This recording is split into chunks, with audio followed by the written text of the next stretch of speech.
National pillar, देश की आवाज। नमस्कार, बहुत स्वागत है आप सभी का। मैं आपके साथ मीरा राजपूत और आप देख रहे हैं नेशनल पिलर। कल के बाद चर्चाओं का विषय बन चुके हैं एक मंत्री। इतनी चर्चाओं में और इतनी सुर्खियों में तो खुद दिनेश शर्मा भी नहीं रहे हैं पद से हटने को लेकर के, जितना 52 मंत्रियों में से एक मंत्री काफी चर्चा बटोर चुके हैं और इससे सूबे की 22 करोड़ की जनता भी जानना चाहती है और साथ में पूरे देश भर में चर्चा है कि कौन है वो मुस्लिम चेहरा। उसके बारे में जाने कहां से निकले, कैसे बीजेपी में उन्होंने दस्तक दी और कहां से उनके करियर की शुरुआत हुई। और केवल एक ही मुस्लिम चेहरा, 52 मंत्रियों में से एक मुस्लिम चेहरा, बहुत बड़ी बात हो जाती है। सीधे उनके बारे में आपको बताते हैं। वो है बलिया के रहने वाले दानिश आजाद अंसारी। आप इस चीज पर गौर करें क्योंकि इसी के पीछे है बहुत बड़ा खेला। इसी के पीछे बीजेपी ने एक बड़ा दांव खेला है, वो बताएंगे आखिर में। पर सबसे पहले आपको दानिश आजाद अंसारी के बारे में जानना होगा कि कहां से उनकी शुरुआत हुई और क्या कुछ किस तरीके से उन्होंने राजनीति में अपनी पैठ जमाई है और सक्रिय भूमिका में रहे एक लंबे समय से, और भाजपा ने केवल उन्हीं को अवसर दिया है। उसके बीच में एक गौर करने वाली बात और भी है कि मोहसिन रजा जो योगी सरकार के पहले कार्यकाल में जुड़े हुए थे, मुस्लिम चेहरे के तौर पर, एक बड़े चेहरे के तौर पर जुड़े हुए थे, उनको हटा दिया गया है, उनको किनारे लगा दिया गया है और उनकी जगह दानिश आजाद अंसारी को लाया गया है। उसके पीछे भी एक बड़ी बात है जो आपको जाननी बेहद जरूरी है कि ऐसा क्यों किया गया है और केवल इन्हीं को क्यों रखा गया है। पर सबसे पहले दानिश आजाद अंसारी के बारे में आपको कुछ बताते हैं, जिनकी उम्र महज 32 साल है, महज 32 साल। और 2011 में उन्होंने एबीवीपी से अपने छात्र राजनीति की शुरुआत की। एक लंबे समय से जुड़े हुए हैं, एक लंबे समय से छात्र राजनीति में, साथ में अब बीजेपी से भी, क्योंकि पहले कार्यकाल में भी वो जुड़े रहे।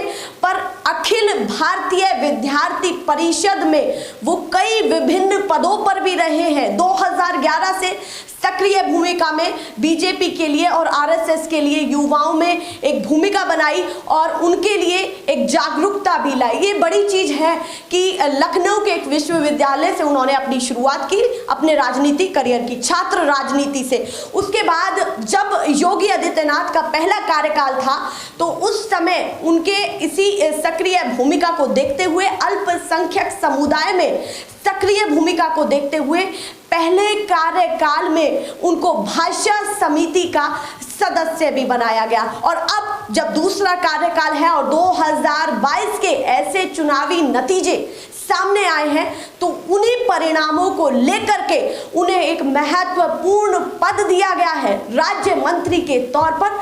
कल उनको शपथ दिलवाई गई और एक इकलौते मुस्लिम चेहरा जिनको सभी देख रहे थे कि कौन है बीजेपी में से एक मुस्लिम चेहरा, वो थे जिन्होंने सुर्खियां बटोरी, जो आपके स्क्रीन पर भी चल रहा है, देख सकते हैं आप। साथ में जो बड़ी बात है कि आखिर उस चेहरे को क्यों हटाया गया जो 5 साल मंत्री पद पर भाजपा में जुड़े रहे और सक्रिय भी रहे, बयानबाजी भी करते रहे। पर उसके उलट भी कुछ है, ये है कि कहीं ना कहीं मोहसिन रजा सिया समुदाय से आते हैं, मुस्लिम के सिया समुदाय से आते हैं, तो कहीं ना कहीं उनकी भूमिका, उनका प्रभाव बीजेपी के लिए बड़ा नहीं रहा, बीजेपी पार्टी के लिए बड़ा नहीं रहा।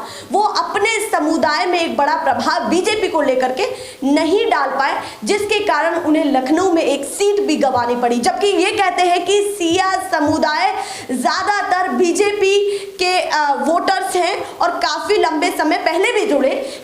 जैसे लखनऊ की बात कर लें तो पहले भी उन्होंने अटल बिहारी वाजपेयी, राजनाथ सिंह, टंडन जी को, साथ में कई ऐसे चेहरे को अपना विश्वास भी जताया और उनको अपना वोट बैंक भी इकट्ठा करके दिया।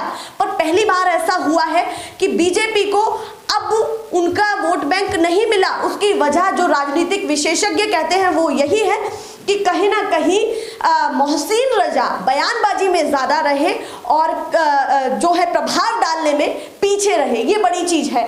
उसी के कारण अब अब दानिश आजाद अंसारी को लाया गया। जो मैंने पहली लाइन में ये शब्द पर ज्यादा फोकस किया था वो इसीलिए किया था क्योंकि दानिश एक मुस्लिम ओबीसी अंसारी समुदाय से आते हैं और अंसारी समुदाय की यूपी में काफी अच्छी आबादी है, सबसे ज्यादा आबादी है। और 2024 के चुनावों को देखते हुए, लोकसभा चुनावों को देखते हुए एक बड़ा दांव भी खेला गया है कि किस तरीके से 2024 तक भूमिका बनानी है मुस्लिम समुदाय के बीच में। हालांकि ये कहा जाता है कि ज्यादातर इसमें मुस्लिम समुदाय की बात करें तो ज्यादातर शेख, पठान, सैयद, मुस्लिम राजपूत और मुस्लिम त्यागी जो यूपी की राजनीति में काफी हावी रहते हैं उन्हीं को ही देखा जाता है। पर पहली बार ऐसा हुआ है कि मुस्लिम ओबीसी अंसारी समुदाय से एक व्यक्ति को राज्य मंत्री के पद पर बैठाया गया है। बड़ी बात है और लोग काफी उत्साह में भी है कि किस तरीके से वो काम करने वाले हैं। हालांकि उनके परिवारजनों से भी जब बातचीत की गई तो कैसा लग रहा है कि जहां पर आरोप भी लग रहे हैं बीजेपी पर, उसको लेकर के क्या कहना चाहती हैं कि बीजेपी अब क्या करने वाली है या आपके बेटे से क्या उम्मीद की जाए कि क्या करने वाले हैं। तो उनका सीधा कहना था कि अब रोजगार पर, सड़कों पर अगर उनके परिवार के कोई सदस्य उस पार्टी से जुड़े हैं तो इन सभी चीजों पर ध्यान दिलवाया जाएगा और इन्हीं सभी चीजों पर काम होगा, विश्वास करना होगा। ये बड़ी चीज उन्होंने कही है। तो अब क्या होने वाला है, पर इसके बीच जो आपको मैंने पहले ही बताया कि सबसे गौर करने वाली बात यह है कि बीजेपी का छोटा मोटा दांव नहीं है, ये एक बड़ा दांव है क्योंकि उन्हें पता है कि अब सिया समुदाय पर वो एक बड़ा प्रभाव नहीं डाल पाए हैं।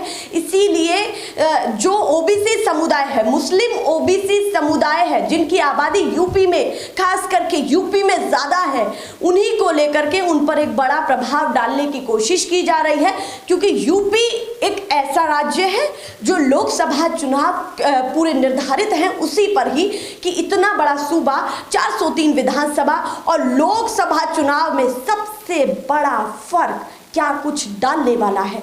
ये अपडेट्स हैं जो पर्दे के पीछे की हैं और बीजेपी पर्दे के पीछे एक बड़ी प्लानिंग कर रही है कि किस तरीके से भूमिका बनाई जाए। अब विपक्ष क्या कुछ करने वाला है ये देखना होगा, पर आपको ये जानना बेहद जरूरी है कि बीजेपी किस तरीके से काम कर रही है। राज्य मंत्री के तौर पर या यूं कहें कि योगी कैबिनेट के तौर पर एकमात्र मुस्लिम चेहरा जिस पर विश्वास किया गया है वही है दानिश आजाद अंसारी। ऐसी ही तमाम अपडेट देखने के लिए हमारे साथ जुड़े रहें, नेशनल पिलर को देखते रहें, सब्सक्राइब करें और कमेंट सेक्शन में जरूर बताएं कि क्या कुछ आप इन अपडेट्स को लेकर के सोचते हैं और क्या कुछ आप चाहते हैं अपने पसंदीदा चैनल नेशनल पिलर से। फिलहाल के लिए नमस्कार।